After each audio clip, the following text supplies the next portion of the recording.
ایک روایت ہے کہ قیامت میں ایک صدا آئے گی کہ جن جن کا محمد مصطفیٰ صلی اللہ علیہ وآلہ وسلم پر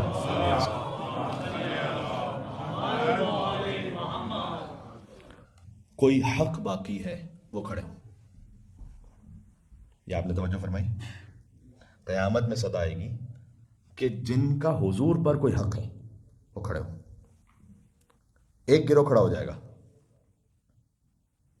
ایک گروہ کھڑا ہو جائے گا، اور قیامت میں کوئی بھی حرکت، کوئی بھی عمل اللہ سبحانہ و تعالیٰ کے اذن کے بغیر نہیں ہو سکتا. یعنی اللہ سبحانہ و تعالیٰ کے اذن سے وہ کھڑے ہوں گے، اور اس گروہ کے لیے کہا جائے گا کہ اس کا حضور پر حق ہے. اس لیے اللہ سبحانہ و تعالیٰ کہے گا کہ اس گروہ کا میرے حبیب پر اس لیے حق ہے. کوئی رسول اللہ پر اپنا حق خود سے نہیں جتا سکتا.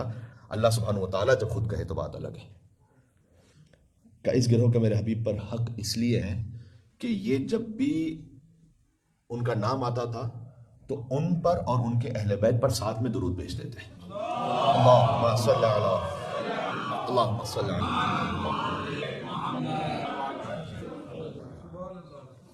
اللہ اکبر.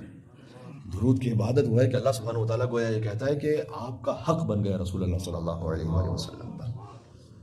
کہ جب یہ درود بھیجتے تھے میرے حبیب پر تو ان کے اہل بیت پر ساتھ میں درود بھیجتے تھے. روایتیں ختم نہیں ہوئی.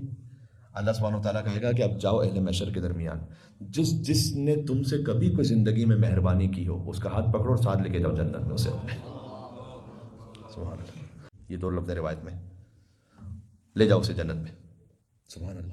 یعنی درود کی عبادت وہ ہے کہ ایک تعلق بنتا ہے آپ کا قلبی طور پر، واقعی آپ روحانی طور پر محسوس کرتے ہیں اسے. اور فرمایا کہ جس شخص کے گناہ اتنے زیادہ ہوں کہ وہ قادر نہ ہو کہ اپنے گناہوں کی معافی مانگ سکے، اسے چاہیے کہ مجھ پر کثرت سے زیادہ درود بھیجے. اللہم صلی علی محمد وآل محمد.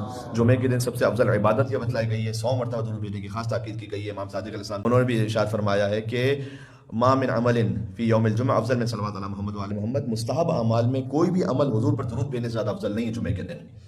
لہٰذا آپ جتنے مستحب اعمال کریں سب سے زیادہ افضل عمل ہے حضور مکرم پر درود بھیجنا. اور یہ میں نے عرض کیا کہ یہ درود کی جو عبادت ہے یہ ہمیں قلبی طور پر جوڑ دیتی ہے حضور صلی اللہ علیہ وآلہ وسلم سے، نظام کائنات سے، اس لیے کہ ہر کائنات کی ایک ایک شے حضور پر درود بھیج رہی ہے، بلکہ اللہ سبحانہ و تعالیٰ خود حضور پر درود بھیج رہا ہے. اللہم صلی علی،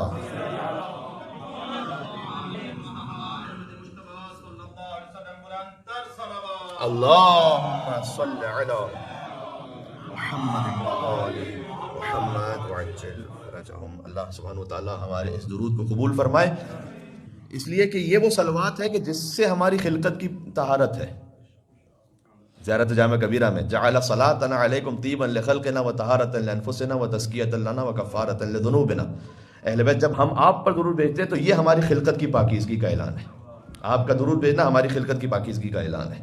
طیبا لخلقنا وطہارتا لانفسنا، نفس کی طہارت ہے، وتزکیۃ لنا وکفارۃ لذنوبنا. یہ سب کچھ اس ایک درود میں ہے. معروف ہے کہ عادل بہجہ سے کسی نے پوچھا کہ مجھے کوئی وظیفہ اور کوئی عمل بتلائیے، تو انہوں نے یہ کہا کہ مختلف قسم کی وائٹامنز ہوتی ہیں. ڈاکٹر صاحب تشریف فرمائے تو وائٹامن اے ہے، بی ہے، سی الگ الگ، لیکن ایک اللہ سبحانہ و تعالیٰ نے ایسا ذکر رکھا ہے جس میں ہر قسم کی کوئی ملٹی وائٹامن ہوتی ہے نا، وہ ہے درود بھیجنا. وہ یہ ہے کہ اس میں ہر قسم کی جو حاجت ہے وہ پوری ہو جاتی ہے.